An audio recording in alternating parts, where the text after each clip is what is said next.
Graça e paz, povo de Deus. Eu sou o pastor Cláudio, do Ministério Internacional Novo Tempo. Estou vindo aqui com mais uma ministração dentro do projeto Palavra-Chave. Hoje a ministração ela se encontra no texto de Mateus, no livro de Mateus, capítulo 16. Aqui eu separei o verso 15, porque é a pergunta fundamental dentro desse texto, mas a gente vai ler o texto até o ponto-chave. 13 diz assim: E chegando Jesus às partes de Cesareia de Filipe, interrogou os seus discípulos, dizendo: Quem dizem os homens ser o Filho do Homem? Eles disseram: uns João o Batista, outros Elias e outros Jeremias ou um dos profetas. Disse-lhes ele: E vós, quem dizeis que eu sou? Que é o tema aqui da ministração.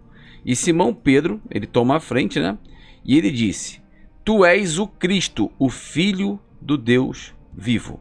E Jesus respondendo disse-lhe: Bem-aventurado és tu, Simão Barjonas, porque não foi revelado por carne ou sangue, mas por meu Pai que está nos céus.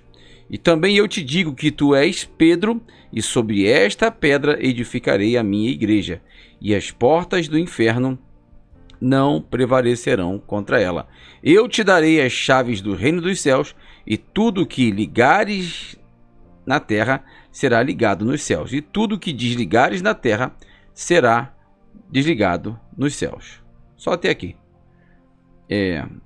Pastor, esse texto aí é muito conhecido, Muitos pregadores pregam, sabem até de cor e salteado, essas palavras aí, Quem dizes, e vós, quem dizeis que eu sou? Mas eu vou te colocar agora aqui no cenário, No cenário, para que você possa entender. Essa aqui é uma das viagens missionárias mais longas que Jesus fez. Diz ali os mapas e os cálculos que a gente faz aí na própria internet, que a distância de Jerusalém para Cesareia de Filipe está na casa dos 170 quilômetros. 170 quilômetros. Feitos de que forma, pastor? A pé. 170 quilômetros, a pé.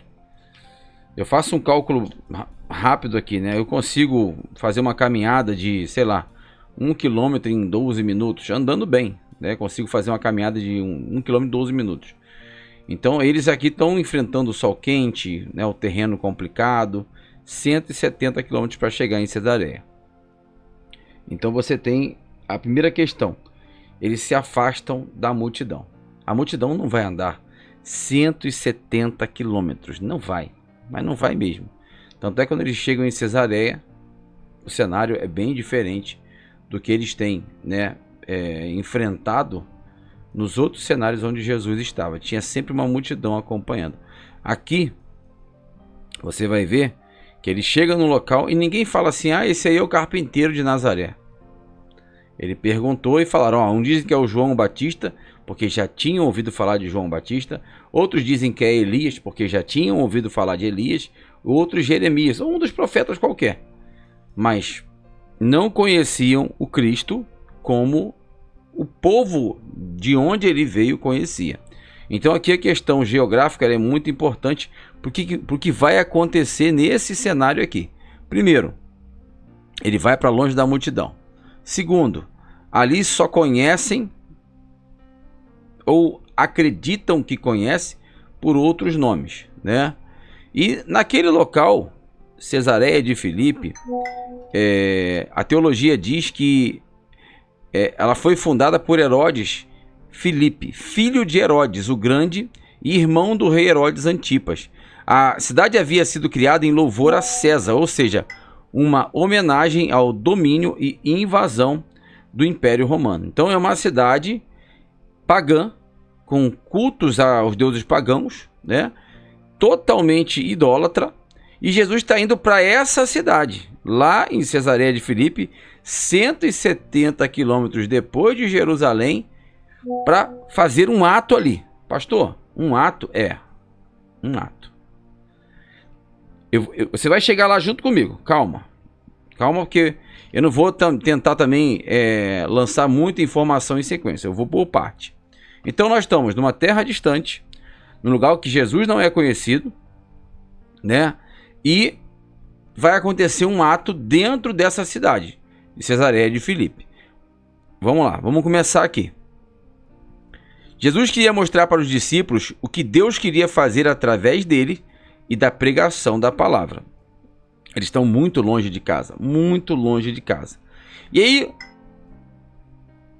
o telefone está tocando, hoje está tocando bem, hein? Bastante gente mandando mensagem. O que está acontecendo nesse cenário aqui? Esse local é um local de adoração a deuses pagãos.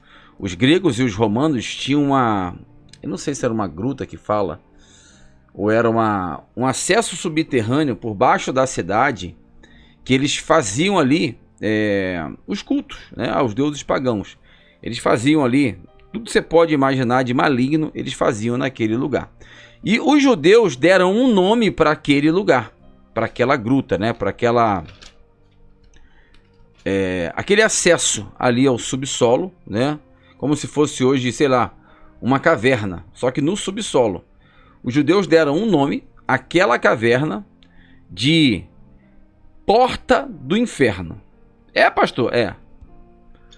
A teologia diz que eles deram um nome àquele acesso que eles cultuavam os deuses pagãos de Porta do Inferno. Qual era o deus principal dessa época, pastor? Lá na cidade de Cesareia de Filipe. Era o deus Pan. Era o deus pagão Pan. Da onde veio a palavra pânico. Isso está associado à libertinagem e infâmia. Por isso o apelido de Portas do Inferno. Porque tinha um deus ali que os gregos e os romanos cultuavam, que era o deus Pan. E esse deus Pan estava associado ao pânico. Então, aquele acesso na mentalidade dos judeus era a porta do inferno. Beleza. Então, você está numa cidade que foi construída em homenagem à vitória do Império Romano, mostrando o poderio do Império. Beleza. Muito distante de casa, Jesus estava com os seus discípulos, numa cidade na qual ele era praticamente um anônimo. O local foi criado para cultos pagãos. A gruta era chamada de Porta do Inferno. Pastor, mas por que Jesus vai para esse cenário? Qual é a necessidade de andar para tão longe? Jesus era profético demais, tá? Ele sempre foi profético. Sempre foi. Tudo que Jesus fez no curso de sua vida foi profético. Tudo é profético. Tudo. As profecias se cumpriram em Jesus. Eu estava estudando agora aqui e ele acaba de ressuscitar Lázaro. João capítulo 11, né? Ele acaba de ressuscitar Lázaro. O milagre é tão grande, mas é tão grande, o feito é tão grande, que muitos que viram creram. Só que já tinha um plano, uma conspiração para matar Jesus. Por quê? Cara, olha o que esse cara está fazendo. A coisa está tão grande, está na proporção tão grande, que a gente só tem um jeito de parar esse cara de fazer o que ele está fazendo, esses sinais que ele está fazendo, matando ele. E aí em João capítulo 11, Jesus faz o milagre, libera Lázaro, e logo em seguida é a entrada triunfal em Jerusalém. Mais para frente. É a entrada triunfal em Jerusalém. Já estavam conspirando contra Jesus ali, naquela cena. Porque Nicodemos fala para Jesus o quê? Mestre, sabemos que és mestre vindo de Deus. Porque ninguém faz o que tu fazes se Deus não for com ele. Então eles tinham consciência que Jesus era um mestre vindo de Deus. Eles tinham consciência. E eles conheciam muito bem os textos da lei. Eles conheciam. E eles conheciam os profetas também. E eles conheciam a profecia de Zacarias 9:9. Pastor, o que tem em Zacarias 9:9? É a profecia que fala do rei entrando em Jerusalém montado num jumentinho. E logo na sequência, o que acontece? A entrada triunfal de Jesus em Jerusalém. Montado aonde? Num jumentinho. Então Jesus era muito profético nas ações. Ele cumpriu toda a lei e a justiça. Ele cumpriu em si mesmo. Então aqui ele está em Cesareia de Filipe, né? Para cumprir mais uma. E aí ele pergunta para os discípulos, aquela pergunta ali, ó. E chegando Jesus às partes de Cesareia e de Filipe, interrogou os seus discípulos, dizendo: discípulos, como é que é? Me fala agora aí. Vocês já andaram pela cidade. quem dizem os homens ser o Filho do Homem? E eles lhe disseram, um João, o Batista, outros Elias e outros Jeremias, ou um dos profetas.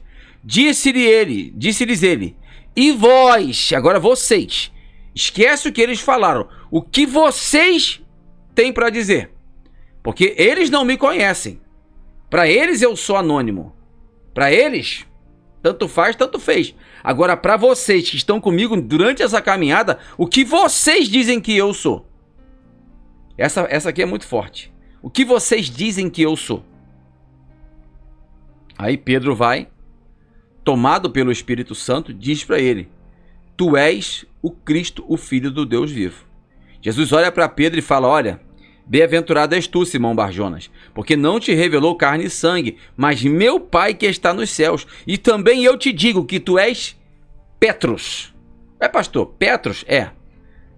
Petros, fragmento de rocha. Fragmento de rocha, pedaço da rocha. Tu és Petros, fragmento de Petra. E a Petra é Cristo. Cristo é Petra, Pedro é Petros. Petros, fragmento de Petra. Então, Pedro, eu te digo que tu és Petros.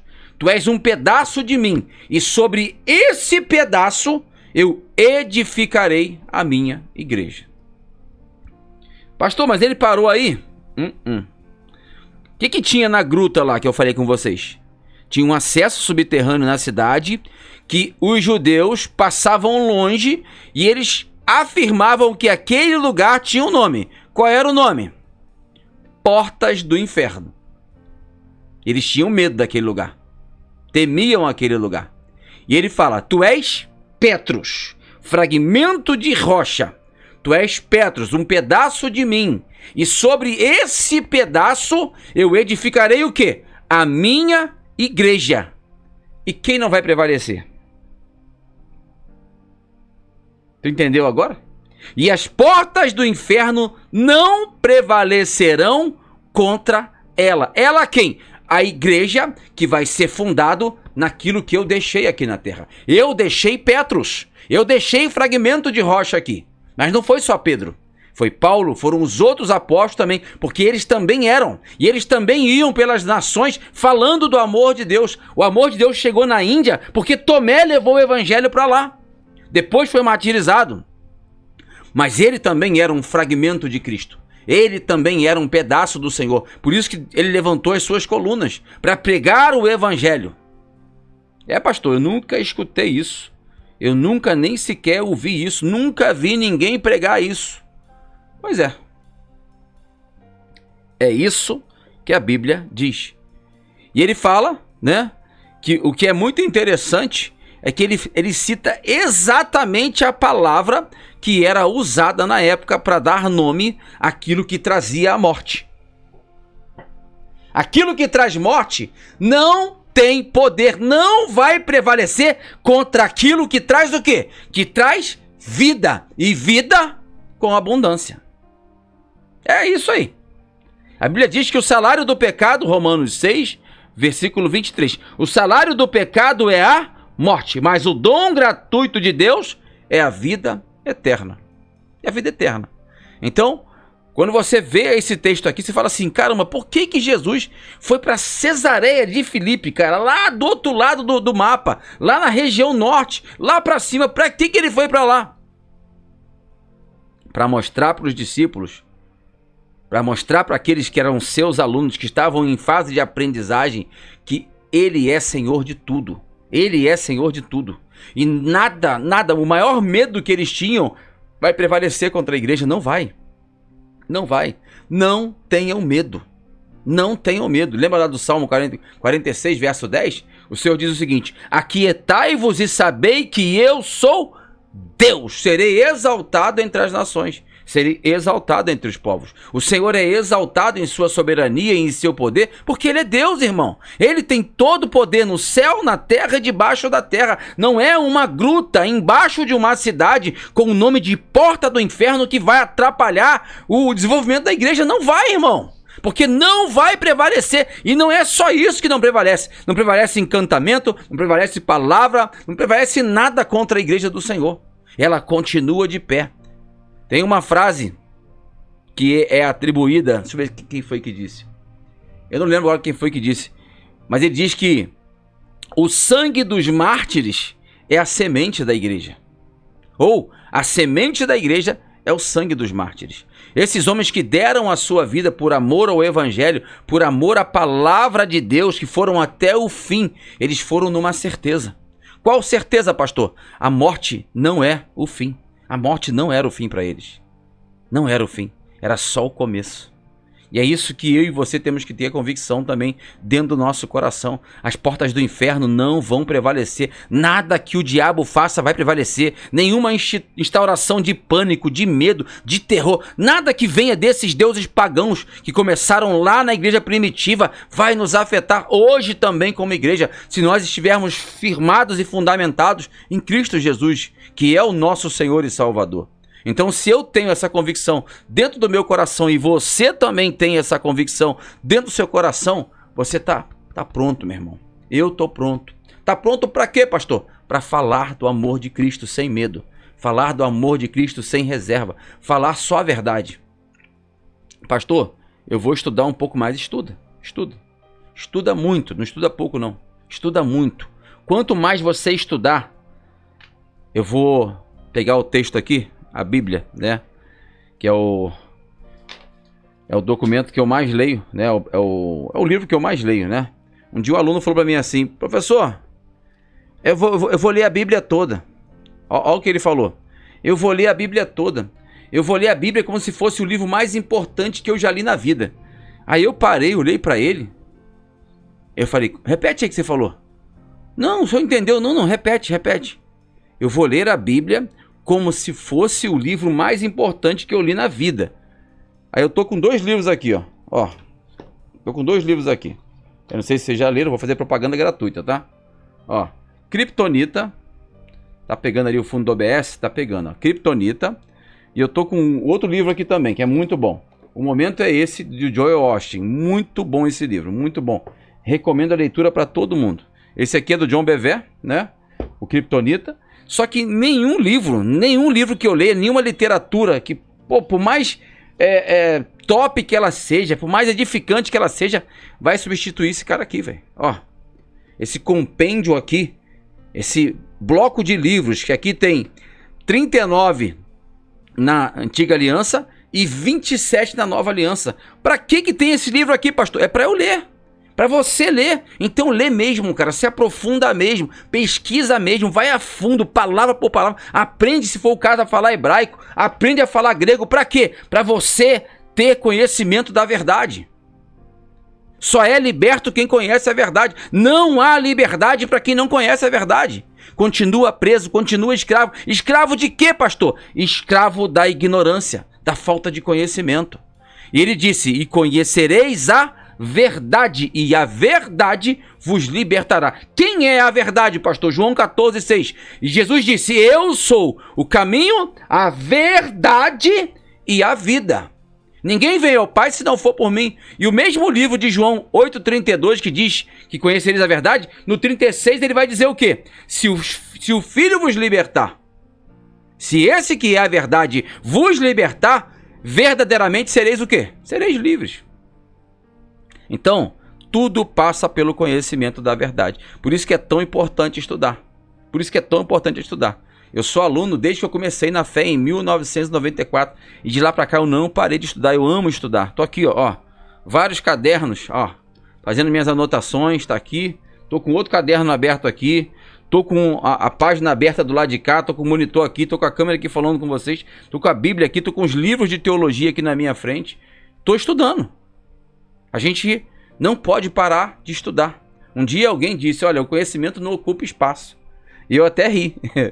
Eu falei: pode não ocupar espaço para você que não estuda, porque para mim ocupa. E ocupa um espaço precioso. Porque quanto mais eu aprendo, menos espaço há para a ignorância. Então eu preciso aprender. O meu cérebro não para de aprender. E eu convido você a fazer o mesmo. Queira aprender mais, queira desenvolver mais o teu chamado, o teu ministério, queira, aprofunde-se mais. Tem aí cursos e mais cursos gratuitos na internet, com bons professores, como eu tenho aqui. Eu tenho, né, eu fiz a teologia no IBADERJ, no Instituto Renascer. Atualmente estou estudando teologia com o professor Presley Camargo, que é um baita professor de história do cristianismo. Cara, assim, eu não vou usar a expressão monstro, né, porque nem todo mundo entende, mas ele é um baita professor, baita professor. Ele tem muito conhecimento técnico e teológico. E ele te dá as referências que te ajuda a você fazer pesquisas. Então eu recomendo a você também, estude, cara, estude. Livro de, se eu não me engano, é Oséias, né? Oséias capítulo 4, verso 6, diz o seguinte: o meu povo é destruído, o meu povo padece, porque lhe falta o quê?